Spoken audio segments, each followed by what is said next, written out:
ವೀಕ್ಷಕರೇ ನಮಸ್ಕಾರ. ಮತ್ತೊಮ್ಮೆ ನಮ್ಮ ಪ್ರಸ್ತುತವಾಣಿ ಯೂಟ್ಯೂಬ್ ಚಾನಲ್ಗೆ ಸ್ವಾಗತ. ಈ ವಾರ ಬಿಗ್ ಬಾಸ್ನಲ್ಲಿ ಫ್ಯಾಮಿಲಿ ವೀಕ್ ನಡೆದಿತ್ತು.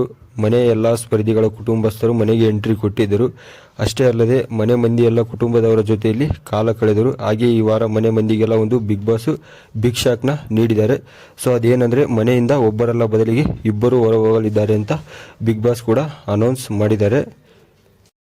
ಅದೇ ರೀತಿ ಈ ವಾರ ಒಂದು ಕಿಚ್ಚನ ಪಂಚಾಯಿತಿ ಕೂಡ ಇರೋದಿಲ್ಲ. ಹೌದು, ಈ ವಾರ ಬಿಗ್ ಬಾಸ್ ಮನೆಯಲ್ಲಿ ವಾರದ ಕತೆ ಕಿಚ್ಚನ ಜೊತೆ ಎಪಿಸೋಡ್ ನಡೆಯುತ್ತಿಲ್ಲ. ಯಾಕಂದರೆ ಈ ವಾರ ಕಿಚ್ಚ ಸುದೀಪ್ ಅವರ ಮಾರ್ಕ್ ಸಿನಿಮಾ ಬಿಡುಗಡೆಯಾದ ಕಾರಣ ಸುದೀಪ್ ರವರು ಈ ಕಾರ್ಯಕ್ರಮ ನಡೆಸಿಕೊಡಲು ಆಗದ ಕಾರಣ ಈ ವಾರ ಬಿಗ್ ಬಾಸ್ ಮನೆಗೆ ಕೆಲವು ಸೆಲೆಬ್ರಿಟಿಗಳು ಬಂದಿದ್ದಾರೆ. ಈ ಧ್ರುವ ಸರ್ಜಾ ಅವರು ಇರ್ಬೋದು, ಅದೇ ರೀತಿ ಪ್ರೇಮ್ ಸೇರಿದಂತೆ ಅನೇಕ ಬಿಗ್ ಬಾಸ್ ಸೀರಿಯಲ್ ನಟರು ಮತ್ತು ನಟಿಯರು ಬಂದಿದ್ದಾರೆ ಬಿಗ್ ಬಾಸ್ ಮನೆಗೆ. ಅದೇ ರೀತಿಯಾಗಿ ಈ ವಾರ ಒಂದು ಡಬಲ್ ಎಲಿಮಿನೇಷನ್ ಎಂಬುದನ್ನು ಬಿಗ್ ಬಾಸ್ ಈಗಾಗಲೇ ಅನೌನ್ಸ್ ಮಾಡಿದ್ದಾರೆ.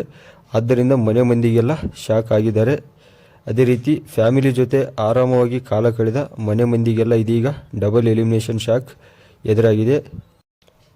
ಒಟ್ಟಿನಲ್ಲಿ ಈ ವಾರ ಅಂತೂ ಬಿಗ್ ಬಾಸ್ ಮನೆಯಿಂದ ಯಾರಿಗೆ ಗೇಟ್ ಪಾಸ್ ಎಂಬುದನ್ನು ಕಾದು ನೋಡಬೇಕಾಗಿದೆ.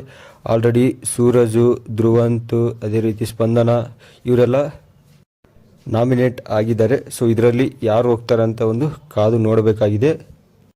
ಅದೇ ರೀತಿ ಇನ್ನೊಂದು ಬಿಗ್ ಬಾಸ್ ಮನೆ ಇನ್ನೊಂದು ಅಪ್ಡೇಟ್ ಏನೆಂದರೆ ಗಿಲ್ಲಿ ನಟರು ಕೊನೆಗೂ ಕ್ಯಾಪ್ಟನ್ ಆಗಿದ್ದಾರೆ. ಗಿಲ್ಲಿ ನಟ ಕ್ಯಾಪ್ಟನ್ ಆಗಿದ್ದಾರೆ. ಅಶ್ವಿನಿ ಗೌಡ ಮತ್ತು ಗಿಲ್ಲಿ ನಟ ಕ್ಯಾಪ್ಟನ್ಸಿ ಆಡಲು ಸೆಲೆಕ್ಟ್ ಆದರು. ಬಾಲು ಆಟ ಆಡಿದರು. ಇದರಲ್ಲಿ ಅಶ್ವಿನಿ ಗೌಡ ತಮ್ಮ ಬುಟ್ಟಿಯಲ್ಲಿ ಸಾಕಷ್ಟು ಬಾಲುಗಳನ್ನು ತುಂಬಿಕೊಂಡಿದ್ದರು. ಆದರೆ ಕೊನೆಯಲ್ಲಿ ಆ ಬಲೂನ್ ನೆಲಕ್ಕೆ ಟಚ್ ಆಯಿತು. ಇದರಿಂದ ಅಶ್ವಿನಿ ಗೌಡ ಎಲ್ಲ ಚೆಂಡುಗಳನ್ನು ಮತ್ತೆ ನೆಲಕ್ಕೆ ಹಾಕಿದರು. ಇದರಿಂದ ಈ ಒಂದು ಆಟದಲ್ಲಿ ಗಿಲ್ಲಿ ನಟರು ಗೆಲ್ಲುತ್ತಾರೆ. ಈ ಮೂಲಕ ಕ್ಯಾಪ್ಟನ್ ಆಗ್ತಾರೆ. ಅದೇ ರೀತಿ ಗಿಲ್ಲಿ ಅವರು ಒಂದು ಕ್ಯಾಪ್ಟನ್ಸಿ ಟಾಸ್ನಲ್ಲಿ ಗೆದ್ದ ತಕ್ಷಣ ಆ ಒಂದು ಸಂಭ್ರಮದಲ್ಲಿ ಮೈಕ್ ಧರಿಸೋದನ್ನು ಮರೀತಾರೆ. ಸೊ ಅದಕ್ಕೆ ಸಂಬಂಧಪಟ್ಟಂತೆ ಬಿಗ್ ಬಾಸ್ ಅವರು ಈ ಒಂದು ಗಿಲ್ಲಿಗೆ ಸೂಚನೆ ನೀಡ್ತಾರೆ. ಅದೇ ರೀತಿ ಕಾವ್ಯ ಅವರು ತಮ್ಮ ಈ ಒಂದು ಹೊರಗಡೆ ಒಂದು ವಿಷಯಗಳನ್ನು ಕಾವ್ಯನಿಗೆ ಹೇಳಿದ ಸಲುವಾಗಿ ನಿಯಮ ಉಲ್ಲಂಘನೆ ಆಗುತ್ತೆ. ಸೊ ಅವರನ್ನು ಒಂದು ತಕ್ಷಣವೇ ಬಿಗ್ ಬಾಸ್ ಮನೆಯಿಂದ ಆಚೆ ಕಳಿಸ್ತಾರೆ. ಅವರನ್ನೇನಾದರೂ ಮತ್ತೆ ತಿರ್ಗಾ ಕರೆಸ್ತಾರಾ ಇಲ್ವಾ ಅಂತ ಒಂದು ಕಾದು ನೋಡಬೇಕಾಗಿದೆ. ಸೊ ಚಾನಲ್ನ ಸಬ್ಸ್ಕ್ರೈಬ್ ಮಾಡಿಲ್ಲ ಅಂದರೆ ದಯವಿಟ್ಟು ಸಬ್ಸ್ಕ್ರೈಬ್ ಮಾಡ್ಕೊಳ್ಳಿ. ಇನ್ನೂ ಹಲವಾರು ಅಪ್ಡೇಟ್ಗಳು ಬಿಗ್ ಬಾಸ್ಗೆ ಸಂಬಂಧಪಟ್ಟಂಥ ಪ್ರತಿಯೊಂದು ಅಪ್ಡೇಟ್ನ ನಮ್ಮ ಒಂದು ಚಾನಲಲ್ಲಿ ಕೊಡ್ತಾ ಹೋಗ್ತೀವಿ. ವಿಡಿಯೋ ಇಷ್ಟ ಆದರೆ ಒಂದು ಲೈಕ್ನ ಮಾಡಿ. ಮತ್ತು ನೀವು ಯಾರಿಗೆ ವೋಟ್ ಹಾಕ್ತೀರಾ ಅನ್ನೋದನ್ನ ಕಮೆಂಟ್ ಮಾಡಿ.